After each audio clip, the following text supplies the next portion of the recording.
ఆ లైట్ తీసుకున్న పరిస్థితులు ఏం చేస్తామంటే దేవుణ్ణి మనము చాలాసార్లు ఏదైనా ఖడ్గము దూసుకొని పోతే దేవుని ఏం చేస్తామండి? అపార్థము చేసుకుంటాం. ఎందుకు అపార్థం చేసుకుంటాము అంటే ఈ రెండో సత్యం గుర్తు చేసుకుందాం. దావీదు ఎప్పుడైతే ఈ యొక్క మెఫీబోషెతుని అపార్థం చేసుకున్నట్లు పరిస్థితులు అనిపించినా సరే, మెఫీబోషెతు ఒక అద్భుతమైన మాటతో ఆరాధిస్తున్నాడు. ఏమంటున్నాడు తెలుసా? మళ్ళీ ఒకసారి చదువుదామా. నీవు దేవుని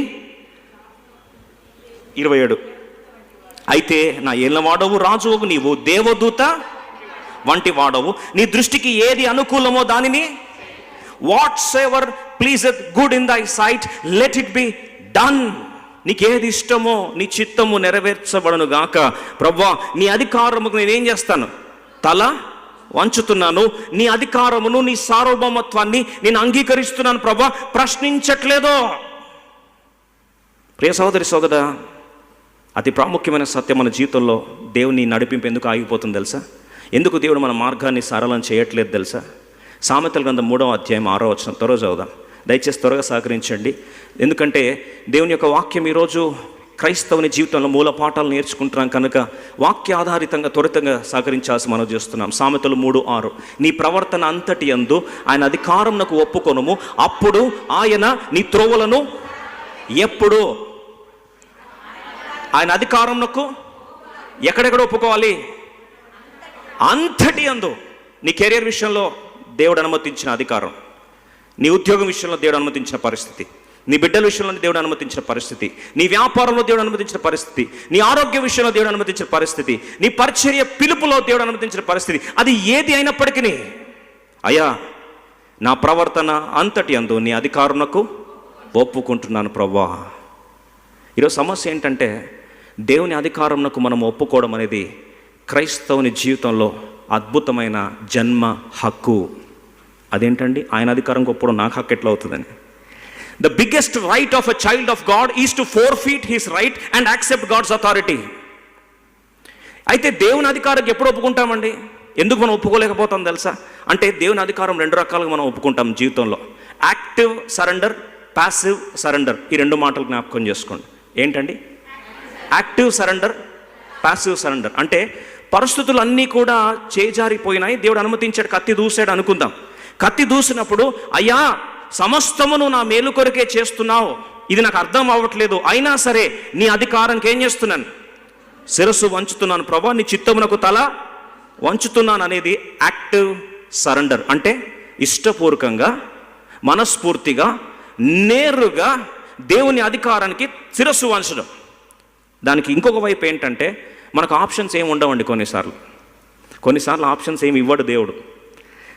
స్టెప్ 1లో మనం రాకపోతే దేవుడు స్టెప్ 2 కుండా తీసుకెళ్తాడు. స్టెప్ 2 ఏం తెలుసా అండి? నువ్వు మొండికేసి గీ పెట్టి కింద పడి దొర్లి ఏం చేసినా సరే అల్టిమేట్గా లాస్ట్కి దేవుడు అన్నీ మూసి లాస్ట్కి ఏం చేస్తాడు? తన చిత్తానికి నిన్ను బెండ్ చేపిస్తాడు. అర్థమైన ఒకసారి చేతండి. అప్పుడు నీకు ఆప్షన్ లేకపోయినా, మనకు నచ్చకపోయినా, ఏడ్చుకుంటా తిట్టుకుంటా సగం హృదయంతో ఆప్షన్ లేదు ప్రభా నీ చిత్తమే జరుగును కాక అంట. అర్థమైందండి? అది కూడా సరెండరే, కానీ దాన్ని ఏమంటాడు తెలుసా? ప్యాసివ్ సరెండర్ అని. అంటే ఆప్షన్ లేదు కాబట్టి నువ్వేమయ్యావు? సరెండర్ అయ్యావు. ఉదాహరణకు చెప్తాను. అయ్యా ఓడ ఎక్కు నాయనా అని జలప్రలయం రాకముందు నోవా గొంతు చించుకొని అరిశాడు. అప్పుడు యాక్టివ్ సరెండర్లో 8 మంది లోపల ఎంటర్ అయ్యారు. మిగతా వాళ్ళకి పాపము పిచ్చోడు మోగుతున్నాడని చెప్పేసి వదిలేశారు. వర్షం పడడం ఏంది, నీళ్ళు రావడం ఏంది, అప్పటికి పైన చినుకులు లేదు, కూడా ఏమీ లేదు, చేమరు మంచు వచ్చి నింపేది, అట్లాంటిది ఎట్లా వస్తుందని చెప్పి ఎగతాళి చేశారు. లాస్ట్కి తలుపులన్నీ క్లోజ్ అయ్యాయి. అప్పుడు అందరూ ఏం చేశారు? తలుపులన్నీ క్లోజ్ అయితే అందరూ ఏమొచ్చారు? తలుపు దిగి నాయనా, ఓ తలుపు ది అయ్యా, నోవా తాత, ఓ అంకుల్, ఓ మామ అన్నీ. అప్పుడు అన్నీ వస్తున్నాయి. ఆ చుట్టాలన్నీ వస్తారు, ఇంకేం చేస్తున్నాను తలుపు కొడతా ఉన్నారు. అప్పుడు కూడా రావాలని ట్రై చేశారు, కానీ ఆప్షన్స్ అన్నీ ఏమైనాయి? క్లోజ్ అయింది. 2 విషయాలండి. యోబు జీవితంలో దేవుడు యెహోవా ఇచ్చాను, యెహోవా తీసుకొని పోయాను. సరెండర్ అయ్యాడా? దాన్ని యాక్టివ్ సరెండర్ అంటారు. వాళ్ళ భార్య కూడా సరెండర్ అయింది. ఏమనిందండి? వాక్యంలో వీరందరూ పండితులు కదా, చెప్పండి త్వరగా. దేవుని దూషించి చచ్చిపో. ఇంకా ఆప్షన్స్ ఏం లేవు. లాస్ట్కున్న ఆప్షన్ ఒకటి ఏది? చేసింది కదా అంతా, దూషించి చచ్చిపో, అయిపోతుందని. సో 2 రకాలుగా అవ్వచ్చు. మనం నచ్చితే సంతోషంగా సరెండర్ అవుతాం, నచ్చకపోతే సగం సరెండర్ అవుతాం. కానీ 2 సరెండరే. కానీ ఎక్కడో దేవుడు మార్గం సరళం చేస్తాడు తెలుసా? మొదటిది, తన చిత్తమునకు సంతోషముగా తన సార్వభౌమ అధికారమునకు శిరస్సు వంచి తల వంచినట్లయితే, తన చిత్తమునకు తల వంచితే, ఆ అధికారం ఒప్పుకుంటే అంతే అండి, మార్గం ఏమవుతుందంట? సరళమవుతుంది. ఇప్పుడు మెఫీబోషెత్ అంటాడు, నీకు ఏది ఇష్టమో అది చేసుకో. నిజంగా ఆ స్టేజ్కి రావాలంటే ఎంత కష్టం కదండి, ఎంత కష్టం కదా. ఎందుకు కష్టం చెప్పాలా? మెఫీబోషెత్ మనలాగానో టామ్ డిక్ హ్యారీ లాగా ఏదో నార్మల్గా పేరు కొడుకు కాదండి. మెఫీబోషెత్ రాజా కుమారుడు, రాజు యొక్క మన్మడు. బ్యాక్గ్రౌండ్ పెద్దదైతే సరెండర్ అవడం చాలా అర్థమైండొచ్చు. లెవెల్ పెరిగితే సరెండర్ అవడం చాలా కష్టం. సరే, ఇప్పుడు దావీదు మెఫీబోషెత్ సరెండర్ అవుతే మెఫీబోషెత్ స్టోరీ మొత్తం దేవుడు తిప్పేస్తే, బైబిల్లో చూడండి, ఖడ్గము దావీదు కూడా పొడుచుకొని పోయిందా లేదా? పొడుచుకొని పోయినప్పుడు చివరికి దావీదు ఏ స్టేజ్ నుంచి ఎక్కడికి వచ్చాడు తెలుసా? 15 సంవత్సరాలు పిచ్చి కుక్కలాగా తరిమాడు సౌలు. ఎవరిని తరుముతే అరణ్యంలో తిరిగి తిరిగి తిరిగి అలసిపోతే లాస్ట్కి 30 సంవత్సరాలప్పుడు దేవుడు ఏం చేశాడు? తీసుకొచ్చి రాజుగా కూర్చోబెడితే, రాజ్యస్థానంలో కూర్చున్న కొన్ని రోజులు కాలే, అనుభవించడానికి సంపూర్ణంగా అనుభవించలే. వెంటనే సొంత కొడుకును దేవుడు లేపితే అబ్షలోము ఏం చేశాడండి? అడ్డం తిరిగాడు. అడ్డం తిరిగేసరికి ఇప్పుడు తిరిగి రాజ్యం పోయింది. రాజ్యరికం చూసిన తర్వాత, పవర్ని టేస్ట్ చేసిన తర్వాత, సింహాసనం యొక్క రుచి మరిగిన తర్వాత, అక్కడి నుంచి దేవుడు తరిమి తిరిగి అరణ్యంలోకి వేస్తే, ఇప్పుడు ఎవరి కత్తి పెయిన్ఫుల్ అండి? దావీదు కత్తి పెయిన్ఫుల్ కదా. ఇప్పుడు ఆలోచించండి, పవర్ చూడకపోతే తట్టుకోవడం చాలా ఈజీ, పవర్ చూసిన తర్వాత లాగేసుకుంటే చాలా కష్టం అనిపిస్తుంది. మీరు ఎప్పుడన్నా ఓడిపోయిన పార్టీ లీడర్ని వెళ్ళి అడగండి, మీకు అర్థమవుతుంది. కూర్చోలేరండి, అసలు అసెంబ్లీ కూడా మానేస్తారు, నేను రానుపో అంటారు. ఎందుకంటే అది బాధ తట్టుకోలేరు. పవర్లో చూసి చూసి చూసి దాని నుంచి పోతే అసలు మనిషి రిటైర్ అయిపోయిన తర్వాత ఎంత బాధ ఉంటుందో ఆలోచించండి. ఏదైనా బాగా సుఖము చూసి, బాగా పవర్ చూసి, బాగా మనుషులు, మంది, మార్బలం అంతా చూసి ఒక్కసారి చాప్టర్ క్లోజ్ అంటే ఎలా ఉంటుంది? గుండె తట్టుకోలేదండి. ఇప్పుడు దావీదు పొజిషన్ నువ్వు నేను ఉంటే ఏమంటాను తెలుసా అండి? దేవా, పవర్ నేను అడిగానా? రాజ్యం నేను అడిగానా? మంచిగా పాటలు రాసుకుంటా నా గొర్రెల్ని కాపాడుకుంటా ఉంటే, ఎవరిచ్చారు ప్రభా? ఈ పవరు ఎవరిచ్చారు ప్రభా? నువ్వే కదా పవర్ ఇచ్చింది. పిలుచుకున్నది ఎవరు ప్రభా? నువ్వే కదా పిలుచుకున్నది. నాకు వద్దని నేను అడుగుంటే, ఇట్లా అంటాం మళ్ళీ, అడుగుంటే, ఒకవేళ నువ్వు ఇచ్చుంటే లాక్కో. నేను అడగలేదు, నువ్వు ఇచ్చావు. వద్దన్నా తీసుకెళ్ళి సింహాసనం మీద కూర్చోబెట్టావు, రుచి ఏందో చూపించావు, చూపించినట్టే చూపించి లాక్కున్నావు ప్రభా. నీకు ఇది న్యాయమా గాయమా? నీకు తెలుసా ఇది న్యాయమా అంటావు. ఎందుకంటే ఏమీలో ఉన్నోడికి పెద్ద పెయిన్ ఉండదు, అన్నీ ఉండిపోయినోడికి చాలా పెయిన్ అవుతుంది. మరి ఇప్పుడు దావీదు అట్లాంటి పెయిన్లో అరణ్యంలో పిచ్చోళ్ళ పరిగెడుతున్నా, చెప్పులు వేసుకోలేకుండా పరిగెత్తాడండి. బహుశా రాజు చిటికేస్తే ఎన్ని షూలు వస్తాయి, షూ కంపెనీలు వచ్చి ముందు నిలబడతాయి. అట్లాంటిది చెప్పులు లేకుండా పిచ్చోళ్ళలాగా పరిగెడతా ఉన్నాడు. శాపనార్థాలు పెడుతున్నాడు. షిమి చచ్చిన కుక్క లాంటి వాడు వచ్చి మాట్లాడుతూ ఉన్నాడు దావీదు గురించి. అలాంటి దావీదు అరణ్యంలో పడేసుంటే, రండి దావీదు దేవుని చిత్తానికి ఎలా తల వంచాడు. 2 సమూయేలు 15వ అధ్యాయం, 2 Samuel chapter 15 verse 25 and 26 త్వరగా చదువుకుందాం. 15-16 2 సమూయేలు గ్రంథం 15వ అధ్యాయం 25-26. అప్పుడు రాజు సాదోకును పిలిచి, దేవుని మందసమును పట్టణంలోనికి తిరిగి తీసుకొని పొమ్ము. యెహోవా దృష్టికి నేను అనుగ్రహము పొందిన ఎడల ఆయన నన్ను తిరిగి రప్పించి దానిని తన నివాస స్థానమును నాకు నివాస స్థానం ఏది తెలుసా అండి? యెరూషలేం. నువ్వు సాదోకును పిలిచి యాజకుని అంటాడు, తీసుకో ఇప్పుడు ఈ బలిపీఠం తీసుకొని, ఈ మందసం తీసుకొని తిరిగి దాని ప్లేస్కి దాన్ని తీసుకెళ్ళిపో. దేవుని మందసం ఎక్కడ ఉండాలి? నివాస స్థానంలో ఉండాలి, యెరూషలేం ఉండాలి. తీసుకెళ్ళిపో.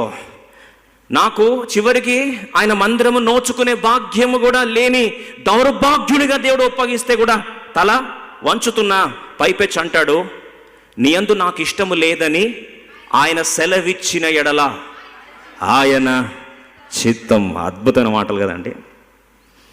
దేవుడు ఒకవేళ నాకు దావీదు నువ్వంటే ఇష్టం లేదు అని చెప్తే దాన్ని కూడా నేనేం చేస్తా, తల వంచుతానయ్యా. నాకు ఆ మాట చాలా నచ్చింది. ఎందుకు తెలుసా అండి? దీనికి ముందు స్టోరీలో దావీదు సింహాసనం ఎక్కడం గల కారణం ఏంటి తెలుసా? సౌలు పోషణ పోవడానికి కారణం ఏంటి తెలుసా అండి? సౌలు నువ్వు నాకు నచ్చలేదు, నా హృదయానికి నచ్చినోడు వచ్చాడు. ఎవరు? దావీదు. సో నాకు హృదయానికి నచ్చినోడు నాకు తాకాడు, తీసుకొచ్చి పెట్టానంటే అసలు దావీదును కూర్చోబెట్టిందే సీక్రెట్ ఏంటి? హృదయాంశాడు కదా. ఈరోజు ఆ మాట దేవుడు, నాకు నువ్వు ఇష్టం లేదు, నీ యందు నాకు ఇష్టము లేదు అని ఏదైతే నన్ను సింహాసనం కూర్చోబెట్టిందో ఆ ప్రేమనే, దేవుని ప్రేమ నా పట్ల చల్లారిపోయినా ఆయన చిత్తమునకు నేనేం చేస్తా, తల వంచుతున్నా ప్రభువా. నా నెక్స్ట్ లైన్ అద్భుతమైన మాట చూడండి. ఇది ఆయన అధికారంకు ఒప్పుకోవడం అంటే. ఏమంటున్నాడు చూడండి, నీ దృష్టికి అనుకూలమైనట్టు నా ఎడల జరిగించుమని నేను చెప్పుదునని. నీ దృష్టికి ఏది ఇష్టమో ప్రభువా అది చేసుకో. నేను రాజ్యం కావాలని అడగట్లేదు, తిరిగి నా పూర్వ వైభవం రావాలని ప్రార్థన చేయట్లేదు, నీ మందస్సము నాతోనే ఉండిపోవాలని కూడా కోరుకోవట్లేదు, నీ మందస్సము తన నివాస స్థానమైన ప్రాంతంలో ఉండాలని కోరుచున్నా. నువ్వు తిరిగి నన్ను ఇష్టపడాలని కూడా కోరట్లేదు, నీ దయ నా మీద ఉండాలని కూడా కోరట్లేదు. నీకు ఒకవేళ దావీదు నువ్వు నాకు ఇష్టం లేదు అని చెప్తే కూడా ఆ చిత్తాన్ని కూడా తల వంచుతున్నా ప్రభా. నీ దృష్టికి అనుకూలమైనది ఏది ఉంటే అది చేసుకో. మన తెలంగాణ భాషలో ఒక మాట ఉంటుంది, బాంచాన్ సలాం అంటే ఏందండి? ఎవరు తెలంగాణ లేరా? నీకు కాళ్ళ దగ్గర వాడు ఉంటా, నువ్వు ఏం చేయాలంటే అది బాంచాన్. మళ్ళొకసారి చెప్పండి, సలాం. నీ బానిస నువ్వేం చేయాలో చేసుకో. ఆ మాట చెప్పేసరికి సర్రున దేవుని హృదయం ఏమైందండి? కరిగిపోడు కదా, కట్టయిపోయింది, ముక్కలు ముక్కలు కట్టయిపోసరికి, దావీదా నాకు ఇష్టం లేదంటావా నువ్వంటే? కత్తి పెట్టి పొడుస్తే నీ హృదయంలో ఏముందో చూస్తే నీ హృదయంలో నా మీద ఇంకా ఏముంది? ప్రేమతో పాటు నా చిత్తానికి తల వంచే ఆ సరెండర్ ఉంది. ఎలా ఉండగలను? అక్కడ నుంచి లేపాడు, తీసుకెళ్ళి అబ్షాలోముని తల వెంట్రుకలతోనే ఏది గర్వించాడో దానికే పైకి అప్పగించి దావీదుని తీసుకొచ్చి ఎక్కడ పెట్టాడు? సింహాసనం కూర్చోబెట్టాడు. అంతే. ఇది మనం తెలుసుకోవాలి సీక్రెట్. ఎప్పుడు దేవుని హృదయం తాకుతుందో తెలిస్తే. అందుకొరకు కొంతమంది అంటారు బాగా టచ్ చేస్తాడని. అర్థం ఏంటి? దిల్ టచ్ చేయాలి. ఎవరి దిల్ టచ్ చేయాలి? దిల్లు ఎవరి దిల్ టచ్ చేయాలండి? మళ్ళీ ఏదో అర్థం చేసుకుంటారు.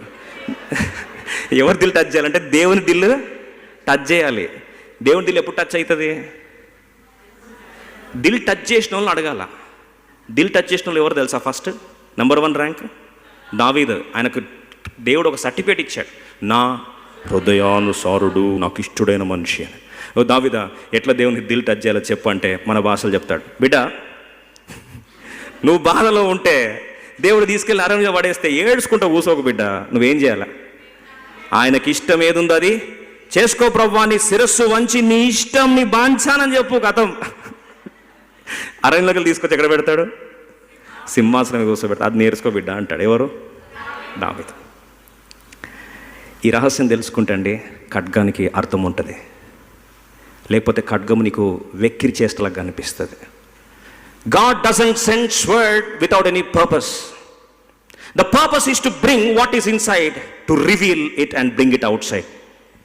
వాస్తవంగా యోబు జీవితంలో అదే నేర్పించాలని దేవుడు ప్రయత్నించాడు. బహుశా దేవుని ఆశ అదే.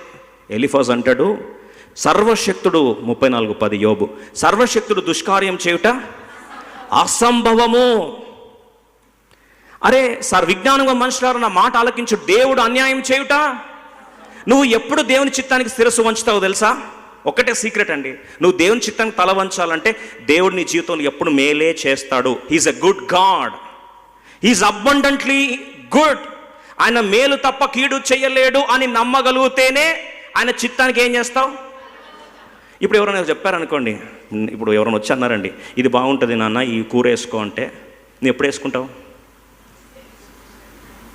నువ్వు ఎప్పుడు తినలేదు, నీకు నచ్చడం తింటే కదా తెలిసేది.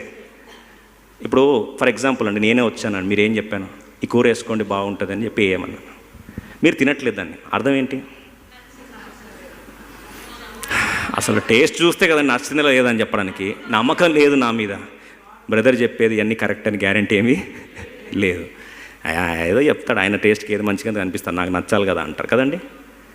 అదే కానీ నేను చెప్పేది ఖచ్చితంగా మీ మేలు కోరి నేను చెప్తానని కానీ తెలుసుకుంటే మీరు ఏం చేస్తారు, దాన్ని ఏం చేస్తారు? యాక్సెప్ట్ చేస్తారు కదా.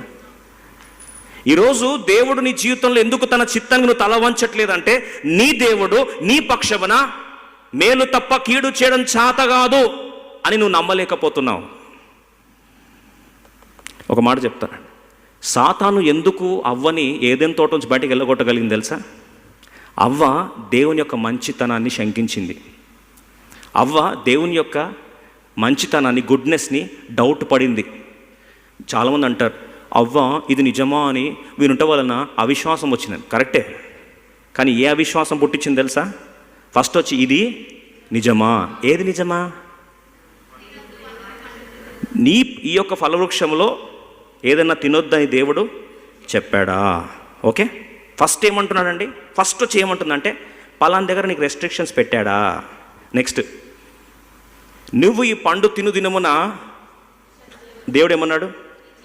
నిశ్చయంగా చచ్చదు అని చెప్తే, ఇప్పుడు అపవాదు వచ్చి ఏం చెప్తున్నాడు? సింపుల్ అండి, దేవుని మంచితనం డౌట్ పడమంటున్నాడు. అర్థం ఏంటి?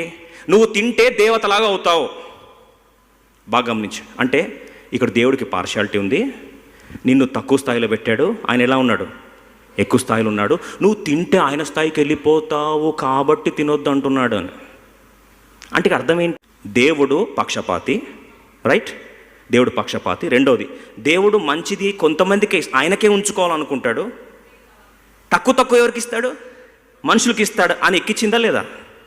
అవునా కాదా అండి? సాతాను ఎక్కించేది ఫస్ట్ అదే. నీ దేవుడు నీకు అన్యాయం చేశాడు, ఒక్క థాట్ స్టార్ట్ అవుతుంది మనసులో. Yes, God is unfair to me, God has done injustice to me. Naomi అనిన మాట అది కాదా? సర్వశక్తుడు నాకు, చెప్పండి త్వరగా, దుష్కార్యము చేశాడు. God has been bitter with me. అంటే అర్థం ఏంటంటే, దేవుని మంచితనాన్ని శంకిస్తున్నావు, ఆయన నీకు అన్యాయం చేసే దేవునిగా నువ్వు అర్థం చేసుకుంటున్నావు, ఆయన పక్షపాతిగా నువ్వు అర్థం చేసుకున్నావు, ఆయన కొందరికే మేలు చేస్తాడు, ఇంకొందరికి కీడు చేస్తాడని నమ్ముచున్నావు, దుష్కార్యము చేయుట సాధ్యము అని నువ్వు చెప్తున్నావు. కాబట్టి ఆయన అధికారాన్ని ఏం చేస్తున్నావు? తల వంచట్లేదు. ప్రపంచం నాశనం అవ్వడానికి ఏదెన్ తోటలో జరిగిన ప్రథమ సమస్య ఏంటంటే, దేవుని మంచితనాన్ని డౌట్ పడేటట్లు చేశాడు సాతాను. ఒక మాట చెప్తున్నాను ప్రియ సోదరి సోదరా, నీ ఉద్యోగం పట్ల కానీ, నీ వ్యాపారం పట్ల కానీ, నీ ఆస్తులు కోల్పోయే పరిస్థితులు కానీ, ఆరోగ్యము కొన్నిసార్లు విషమించిన పరిస్థితులు కానీ, ఏదైనా దుర్వార్తను వినే పరిస్థితులు కానీ, సాతాను ఫస్ట్ తీసుకొచ్చే డౌట్ ఏం తెలుసా? దేవుడు తన మంచితనాన్ని నీ విషయంలో మర్చిపోయాడు, దేవుడు తన మనసు నీ విషయంలో మంచితనాన్ని కోల్పోయాడు, దేవుడు పక్షపాతి అయిపోయాడు, దేవుడు నీకు అన్యాయము చేశాడు. కొన్నిసార్లు మంచోళ్ళు మనం దేవుని అన్యాయం మనం లైఫ్ ఈజ్ అన్ఫేర్ అంటాం. లైఫ్ ఈజ్ అన్ఫేర్ అంటే దేవుడు కాదండి, జీవితమే అట్లాంటిదండి. జీవితంలో బాధలు తప్పవండి అని ఎవరి మీద వేస్తాం? జీవితం మీద వేస్తాం. లేకపోతే కొన్నిసార్లు ఇంకా పొయటిక్గా చెప్పాలంటే, విధి ఆడిన వింత నాటకంలో బలిపశువైన. అంటే ఇప్పుడు ఎవరిది తప్పంతా? ఎవరిది తప్పండి? అరే ఇది కూడా చెప్పారేంటి? విధి అండి, రాత. మరి ఇప్పుడు రాత ఎవరు రాశారు? మళ్ళీ అది సెకండ్ స్టేట్మెంట్ మనమే చెప్తాం, నాయన నువ్వే కదా మా తలరాతలు రాసేది నువ్వే అని. అంటే అల్టిమేట్గా ఇండైరెక్ట్ ఏంటంటే చెప్తుందంటే మా బతుకులు పాడవడానికి కారణం అంతా నువ్వే, నువ్వు మంచితనమే లేదు నీకు, మా బతుకులన్నీ ఇలా. అంతే కదండి, అంతే కదా. అంటే చెప్పకనే చెప్పినట్లు. ఎంత తెలివని ఫీల్ అవుతామంటే మనము, తిట్టను రాని తిట్టేసి, నేను దేవుణ్ణి ఎప్పుడు తిట్టానండి, అయ్యో దేవుడు అంటే నాకు భయం అండి, తిడితే ఇంకే డ్యామేజ్ ఎక్కువ అవుతుందని బాధండి అంతే. లేకపోతే ధైర్యం ఇస్తే యోబు భార్యను మించిన వొకాబులరీ నాకు ఉందండి, ఆమె ఏమవుతుంది నా ముందు అంటావు కాదండి. ఎందుకు చెప్తున్న మాట అంటే, ఖడ్గము దూసుకున్న సందర్భంలో ప్రియ సోదరి సోదరుడా, your response when God allows a sword in your life tells you whether you accept God's authority or not. ఆయన అధికారం ఒప్పుకుంటున్నావా లేదా అనేది ఖడ్గము దూసుకున్నప్పుడే బయటపడుతుంది. ఎందుకు దేవుడు కొన్నిసార్లు నువ్వు మోస్ట్ హెల్ప్లెస్ సిచ్యువేషన్లో నువ్వు నమ్ముకున్న వాళ్ళని దూరం చేస్తాడో తెలుసా? షడ్రక్ మెషక్ అబేద్నెగోలకు నన్ను అడిగితే మెంటర్, అడ్వైజర్, గైడ్, ఆపద్ బాంధవుడు, తండ్రి లాంటి తండ్రి ఎవరండి? దానియేలు. ఎందుకంటారా? పాపం ఏ బాధ వచ్చినా ఫస్ట్ ఎవరికి చెప్పుకుంటారండి? దానియేలు చెప్పుకుంటారు. దానియేలుకి ఏ బాధ వచ్చినా వచ్చి ఎవరికి చెప్తాడు? వీళ్ళకి చెప్తాడు. వీళ్ళ ప్రమోషన్కి కారణం ఎవరండి? వీళ్ళు ఉద్యోగాలు పెట్టించిన కారణం ఎవరు? దానియేలుకి ఫస్ట్ జాబ్ వస్తే వెంటనే పోయి ఏం చేశాడండి? రికమెండ్ చేసి, అయ్యా ప్లీజ్ మా ఫ్రెండ్స్ అందరిని చూసుకోండి అయ్యా అని చెప్పారు. మనలు డిఫరెంట్ లేండి. దానియేలుకి ఎగ్జాక్ట్ ఆపోజిట్ ఉంటారు. నాకు ఉద్యోగం వచ్చిందా? మంచిది, ప్రైజ్ ది లార్డ్. అరే ఎవరికైనా రికమెండ్ చేయంటే వద్దు బ్రదర్, మనల్ని తీసుకొని తలనొప్పి బ్రదర్ అంతా. ఎందుకంటే మనల్ని కూడా షడ్రక్ మెషక్ అబేద్నెగోలా ఉండరులేండి. ఆ స్టోరీ పక్కన పెడదాం. ఇప్పుడు నేను బాగుంటే సార్లేని ఆశపడతాం మనల్ని కూడా. ఇప్పుడు దానియేలు తీసుకెళ్ళి ఉద్యోగం పెడితే కెరియర్లో జాబ్ వచ్చింది ఎవరి వల్ల? దానియేలు వల్ల.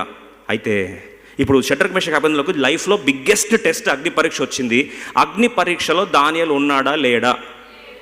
గట్టిగా చెప్పండి. ఉన్నాడా లేదా?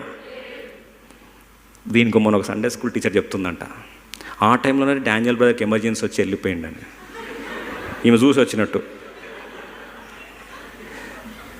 ఎమర్జెన్సీ అంబాసిడర్ అండి, ఇంటర్నేషనల్ అపాయింట్మెంట్లు రాసుంది ఆ బైబిల్లో, ఇంటర్నేషనల్ అపాయింట్మెంట్లో పోయిండని. ఏదేమైనా కానీ reason, God purposefully removed Daniel from the life of Shadrach Meshach. దానియేలు షడ్రక్ మెషక్ అబేద్నెగో యొక్క పెద్ద దిక్కు అని అందరికీ తెలుసు. వారి అతి పెద్ద పరీక్ష సమయంలో పెద్ద దిక్కు లేకుండా చేశాడు. ఎంతమంది ఒప్పుకుంటారండి? ఎందుకు చేశాడు తెలుసా? ఎందుకు చేశాడు తెలుసా? ఆ ఖడ్గం దూసినప్పుడు వీళ్ళు ఎంతవరకు దేవుని అధికారం ఒప్పుకుంటారో లేదో టెస్ట్ పెట్టాడు. వాళ్ళు ఒకటే మాట అన్నారు, మనమైతే అంటాం, దేవా చిన్న చిన్న ఉద్యోగాలకి దానియేలు పక్కనే పెట్టినావు ప్రభా, మా జీవితంలో ఇంత పెద్ద అగ్ని పరీక్షలో మా పెద్ద దిక్కు దానియేలు ఇక కనబడుట లేదు. దైవమా నీకు ఎలా కనిపించావయ్యా? ఎంత అన్యాయం చేస్తున్నావు. నేను నమ్ముకున్న మా తండ్రిని దూరం చేశావు, నమ్ముకున్న నా ఫ్రెండ్ని దూరం చేశావు, నమ్ముకున్న పొలిటీషియన్ని దూరం చేశావు. నేను రావడం నాకు ప్రాబ్లం వస్తే తన పవర్ పోయింది. ఇదేంటి ప్రభా నా బతికిలా పాడు చేసావు అని చెప్పి ఎవరిని తిడతామండి? దానియేలు లేనందుకు కూడా ఎవరిని తిట్టాలి? దేవుణ్ణి తిట్టాలి. కానీ షడ్రక్ మెషక్ అబేద్నెగోలు ఒకటే మాట అన్నారు. ఏమన్నా తెలుసా? మా దేవుడు, మేము ఆరాధించే దేవుడు, బాగా వినండి, ఆరాధించే దేవుడు ఈ పరిస్థితి అనుమతించాడు. అయితే ఆయన మమ్మల్ని రక్షించినా సరే, రక్షించక పోయినా సరే మేము మాత్రం కాంప్రమైజ్ అయ్యేది లేదు. ఆయన చిత్తానికి ఏం చేస్తాం? తల వంచుతాం. ఆయన ఇష్టం ఏం చేస్తారో చేసుకోనని. ఆ మాట అనేసరికి దేవుడు సింహాసనం మీద కూర్చోలేకపోయాడు. వెంటనే పరిగెత్తుకుంటే ఎక్కడికి వచ్చాడండి? అగ్నిగుండంలో దిగొచ్చాడు. దానియేలు ప్లేస్లో దేవుడే దానియేలు పరమ దానియేలు అయ్యి అగ్ని రూపురేఖలు ఏం చేశాడు? మార్చేశాడు. నువ్వు ఆయన అధికారం ఒప్పుకోవడానికి ఇష్టపడితే, మళ్ళొకసారి చెప్తున్నా దేవుని సేవకునిగా, ఆయన అధికారమునకు ఒప్పుకోవడానికి సంతోషంగా సరెండర్ అవడానికి ఇష్టపడితే, మానవాతీతమైన శక్తి, పరమ దానియేలు లాంటి దైవ శక్తిని దేవుడు నీ అగ్నిగుండంలో పంపిస్తాడు. మీరు దీన్ని యాక్సెప్ట్ చేయకపోతే లూకాసు వార్త 22:42 చూడండి, బైబిల్లోనే ఉంది. నువ్వు ఎప్పుడైతే యేసుప్రభుకి ఎగ్జాంపుల్, యేసుప్రభు కూడా ఎగ్జాంప్షన్ కాదు. ఎప్పుడైతే అయ్యా ఈ తట్టుకోలేకపోతున్నా, దయచేసి నాయన ఈ గిన్నె నా నుండి తొలగిపోనిమ్ము అని ప్రార్థన చేశాడు. ఆయన ప్రభు అన్నాడు, కుదరదు అన్నాడు, నీ చిత్తమే సిద్ధించుగాక, I accept your sovereign will and I surrender to your authority అని యేసు ప్రభు చెప్పిన వెంటనే 43వ వచనం లూకాసు వార్త 22:43, తండ్రి ఈ గిన్నె నా యొద్ద నుండి తొలగించడం నీ చిత్తమైతే, అప్పుడు పరలోకము నుండి ఒక దూత ఆయన కనబడి ఆయనను బలపరచెను. ఇప్పుడు ఎవరు వచ్చారండి? యేసు ప్రభుకే బలపరచడానికి తండ్రి దేవుడు ఎవరిని పంపించాడు? దూతను పంపించి బలపరిచాడు. ఎప్పుడు? నాయన దూతను పంపించు ప్రభా, నువ్వు ప్రార్థన చేసి గొంతు దించుకుంటే కూడా పంపడు. ఎప్పుడు పంపిస్తాడు తెలుసా? తండ్రి గిన్నె నా యొద్ద నుండి తొలగించటకు నీ చిత్తమైతే తొలగించుము, ఆయనను నా ఇష్టము కాదు నీ చిత్తమే సిద్ధించుగాక అని ప్రార్థించెను. అప్పుడు పరలోకము నుండి ఒక దూత ఆయనకు కనబడి ఆయనను దేవునికే పరమదూత సహాయం కావాల్సి వచ్చినప్పుడు, ఆయన సరెండర్ అయినప్పుడు ఆటోమేటిక్ షడ్రక్ మెషక్ అబేద్నెగోల జీవితంలో, యేసుప్రభు జీవితంలో తన దూతను ఏం చేశాడు? పంపించాడు. నీ బాధలో, నీ అగ్నిగుండాల్లో, తాగలేని చేదు పాత్రల సందర్భంలో, అయ్యా నీ చిత్తమే సిద్ధించుగాక నువ్వు చెప్పే సామర్థ్యం నీకుంటే పరమ తండ్రి శక్తి నీ సొంతం అవుతుంది. ఈరోజు అట్టి స్థాయిలో మెఫీబోషెత్ అంటాడు 27-26 వచనంలో మనసు పూర్తిగా, 2 సమూయేలు 19 27-26 అంటాడు, అయ్యా నా ఏలినవాడా నా రాజా, నా ఏలినవాడా నా రాజా, నా ఏలినవాడా నా రాజా. అంటే ఆ పరిస్థితుల్లో కూడా తన రాజుగా ఎవరిని గుర్తిస్తున్నాడండి? దావీదుని గుర్తిస్తున్నాడు. అన్యాయముగా అపార్థం చేసుకుంటే కూడా తన రాజు ఎవరు? దావీదే. అపార్థం చేసుకున్న వ్యక్తి అయినా సరే తన రాజు ఎవరు? దావీదే. తన ఏనేవాడెవరు? దావీదే. ఏ అధికారం ఒప్పుకున్నాడు? దావీదు అధికారం ఒప్పుకున్నాడు. అలా ఒప్పుకున్నాడు, అంతే. దావీదు స్టోరీ, మెఫీబోషెత్ స్టోరీ ఏమైందండి? టోటల్గా మారిపోయింది. యోబుతో కూడా యెహోవా దుష్కార్యం చేయట అసంభవం ఎలీఫాజు గొంతు దించుకొని అరిస్తే, యోబు గ్రంథం 42:2లో యోబు అంటాడు, నేను ఇప్పుడు తెలుసుకున్నా, అయ్యా నువ్వు ఉద్దేశించింది ఏది నిష్ఫలము కానేరదని నేను ఇప్పుడు తెలుసుకున్నా అన్నాడు. 42 అధ్యాయంలో యోబు కోల్పోయిన సమస్తాన్ని దేవుడు 2 దయచేశాడు. ఇది సీక్రెట్ అండి. యోబు సీక్రెట్లో సమకూర్పు రహస్యం ఇదే. దావీదు జీవితంలో రాజ్యము సమకూర్పు రహస్యము ఇదే. మెఫీబోషెత్ నష్టపోయిందని సమకూర్పు రహస్యము అధికారం ఒప్పుకోవడమే. వాస్తవంగా ఆలోచిస్తే షడ్రక్ మెషక్ అబేద్నెగోలు దేవుని యొక్క సహాయము, అగ్నిగుండంలో అగ్ని రూపు రేఖలు మారడానికి దేవుణ్ణి అగ్నిగుండంలో దింపింది కూడా ఆయన అధికారంకు ఒప్పుకోవడమే. యేసు ప్రభుకి దూత యొక్క సహాయము దిగి రావడానికి గల కారణము తండ్రి చిత్తమునకు తల వంచడమే. అందుకొరకు రాసేయడానికి దేవుడు కృపించాడు. మన పాటలో కీ లైన్ అదే అండి, అంతా నా మేలుకే ఆరాధన యేసుకే, అంతా నా మంచికే తన చిత్తమునకు. అది కీ. ఆ పదము ఏం రాయాలని తల బాదుకుంటారు సమయం అది. ప్రభా అంతా నా మేలుకే ఆరాధన యేసుకే, అంతా నా మంచికే అని రాశాను. అక్కడ దగ్గర రాశానండి. తర్వాత ఏం రాయాలి అర్థం అవట్లే. తన చిత్తమునకు, అక్కడ ఏం రాయాలి అర్థం అవట్లే. దేనికి తల వంచాలి అది అర్థం అవ్వకుండా ఆల్మోస్ట్ ఒక 2 గంటలు తల కొట్టుకుంటాడు. ప్రభు మాట్లాడు, తల గోపుతున్నావు అదే రాయండి. అప్పుడు రాశానండి, తన చిత్తమునకు తల వంచిత. అది జీవిత పరమార్థం. క్రైస్తవుని జీవితంలో జన్మ హక్కు. ప్రభా నీ చిత్తానికి ఏం చేస్తున్నా? తల వంచుతున్నా ప్రభా. ఆ ఒక్కసారి ఇష్టపూర్వకంగా చేయి, స్టోరీ ఏమవుతుందండి? మారిపోతుంది. ఆయన ఎందుకని ఖడ్గం పంపించి శాడిస్ట్లాగా చూస్తాడు అనుకున్నారా దేవుడు? ఖడ్గం పంపించే లోపల హృదయాలోచనలు బయటకు తీసుకొస్తే అది నిజమైన ఆరాధన అయితే స్టోరీ ఏమవుతుంది? మారి